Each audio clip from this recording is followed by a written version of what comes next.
Bismillahirrahmanirrahim. Assalamualaikum warahmatullahi wabarakatuh. Perkenalkan, nama saya Ananda Mitajaria. Di sini saya akan mempresentasikan tugas dan ujian akhir semester struktur beton prategang dengan dosen pengampu yaitu Bapak Prima Sukmayuwana STMT. Di sini bisa dilihat diketahui perencanaan struktur jembatan kereta api menggunakan PCI girder. Katalognya sudah ada dan juga diperlukan untuk mendownload PM60 tahun 2012. Fungsinya dari katalog ini untuk mengetahui dimensi PCI girder yang nanti akan kita rencanakan. Lalu PM60 ini difungsikan untuk perencanaan beban yang akan diterima oleh si PCI girder ini.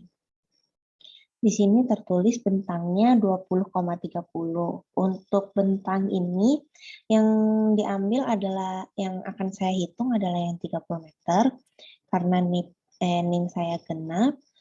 Lalu pembebanan sesuai 60, dimensi girder, katalog Wika, dan ditanyakannya adalah jumlah tendon dan gaya prategangnya.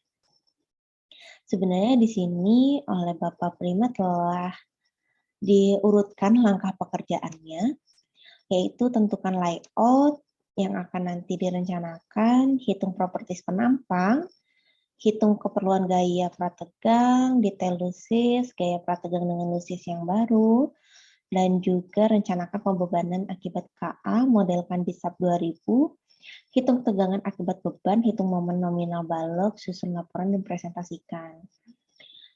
Yang pertama adalah menentukan layout dan struktur rencana. Untuk layoutnya, yang diambil adalah PCI 170 yang akan saya hitung.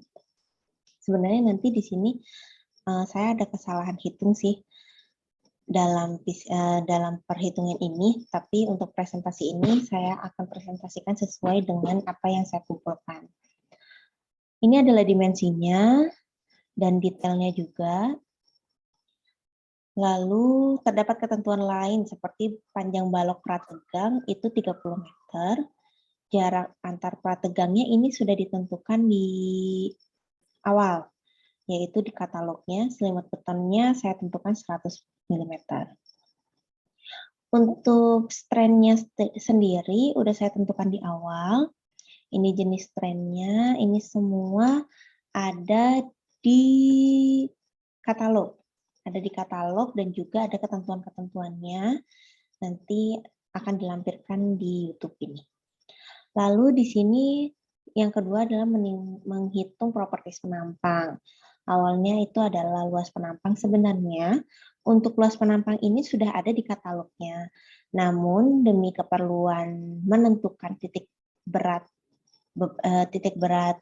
PCI girder ini, maka akan dipentet lagi, akan dijelaskan lagi. Ini adalah luas penampangnya, didapat AC-nya sekian. Lalu titik pusat gravitasi penampang. Nah, ini ditentukan sesuai dengan tingginya ini. Lalu setelah masing-masing penampang, bukan masing-masing penampang sih sebenarnya, masing-masing bagian dari penampang itu telah ditentukan, maka dihitunglah gravitasi penampang keseluruhan bagian atas maupun bagian bawah. Didapat, lalu momen inersia penampang. Untuk momen inersia penampang ini dibagi jadi dua, yaitu penampang 1, 2, 4, dan 6 menggunakan 1/12 BH pangkat 3, di mana penampang 1, 2, 4, dan 6 itu adalah persegi panjang. Sedangkan untuk penampang 3 dan 5, yaitu segitiga menggunakan rumus 1/36 kali BH pangkat 3. Didapatkanlah hasil sebagai berikut. Selain itu, jangan lupa untuk yang 3 dan 5 itu dikalikan 2, dikarenakan untuk dilihat di gambar ini dia mempunyai 2 bagian. Udah gitu, didapatlah inersia penampang. dengan I total seperti ini. Lalu modulus elastisitas penampang. Untuk modulus elastisitas, untuk modulus elastisitas penampang serta nilai alfa itu didapat dengan menggunakan rumus ini. Modulus elastisitas dihitung baik penampang atas atau Z top maupun Z bottom sesuai dengan titik beratnya. Udah gitu, untuk alfa dihitung dengan cara yang sama juga dengan alfa top dan alfa bottom. Setelah dihitung didapatlah hasil sebagai berikut. Lalu yang terakhir adalah nilai eksentrisitas maksimum. Nilai eksentrisitas maksimum ini dihitung dengan rumus sebagai berikut. Lalu selanjutnya menghitung keperluan gaya prategang. Untuk ini, saya sudah jelaskan di laporan bahwa seharusnya perhitungan beban dan momen dihitung oleh aplikasi SAP 2000. Namun, karena ketidaksanggupan saya saat pengerjaan soal ini, dikarenakan saya sedang sakit, agak sakit keras, jadi saya tidak sanggup dan menghitungnya secara manual. Untuk perhitungan manual seperti ini didapatlah M0 adalah 2440 dan M total 8065. Lalu yang kedua adalah batas tegangan. Untuk batas tegangan ini terdapat 5 batas tegangan, dihitung satu-satu. Ada kondisi awal tarik, kondisi awal tekan, kondisi efektif tarik, kondisi efektif tekan beban mati saja, dan kondisi efektif tekan beban total saja. Ini saya dapat dari materinya Bapak Prima. Setelah dihitung, didapatlah sebagai berikut. Lalu pengecekan penampang. Pengecekan penampang ini diperlukan untuk mengetahui apakah penampang memenuhi syarat atau tidak, karena sesuai dengan SNI 2817 tahun 2013 diperlukan persyaratan penampang ini. Didapatlah ternyata ZB min itu lebih kecil dari ZB, maka penampang memenuhi syarat. Lalu setelahnya ada diagram Magnell. Nah, untuk diagram Magnell ini menurut SNI 2817 tahun 2013 itu ada 5 persamaan.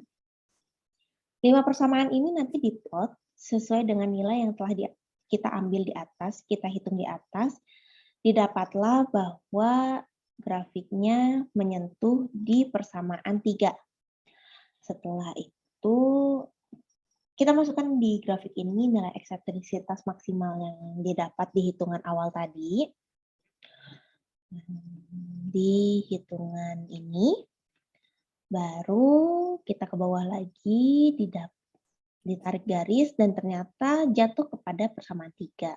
Setelah jatuh dalam persamaan 3, kita hitung lagi, nilai eksentrisitas maksimum itu dimasukkan ke dalam persamaan 3 yang menghasilkan PI sebesar segini. Ini 697.000 dan ini 697, ya. Lalu menghitung detail lusis. Lusis yang dihitung itu yang immediate loss, yaitu immediate loss itu kan ada 3, yaitu elastic shortening, terus friksi sepanjang tendon, dan juga slip pada angkur. Untuk untuk nantinya semua hitungan detail lusis ini dikombine atau ditambah yang menghasilkan nanti kehilangan tegangan nanti untuk perhitungan selanjutnya. Jadi bukan untuk asumsi lagi, tapi untuk langsung ke kehilangan tegangan. Elastic shortening ada 2, pratarik dan pasca tarik. Ini adalah rumusnya dan juga dengan hasilnya. Lalu friksi sepanjang tendon.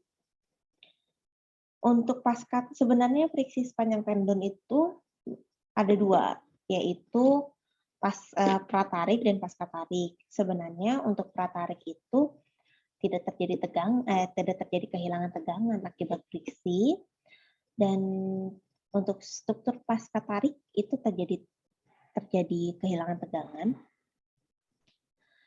Jadi adanya friksi di kabel kolom, menurut penjelasan dan yang saya pahami, adanya friksi di kabel dan selongsongnya, jadi disitulah momen di mana kehilangan tegangan itu terjadi.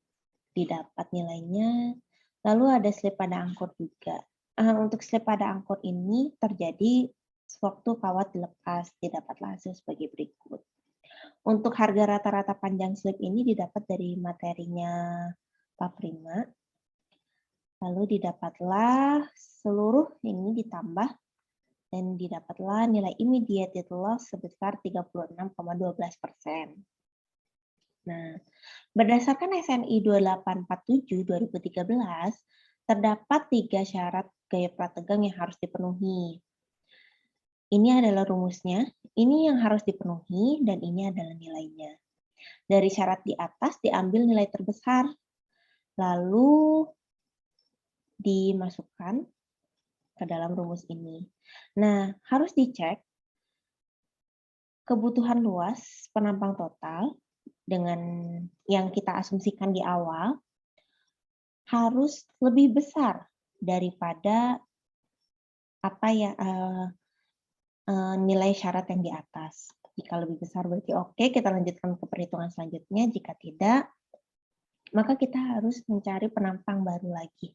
Atau kita harus mengasumsikan tendon lagi. Lalu yang terakhir adalah momen nominal. Untuk momen nominal ini, kita perlu ada kontrol indeks tulangan, berbeda dengan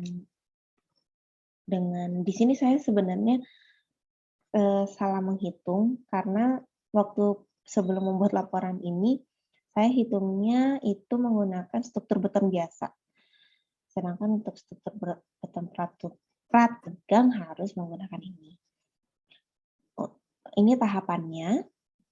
Kita harus mengontrol dulu indeks tulangannya.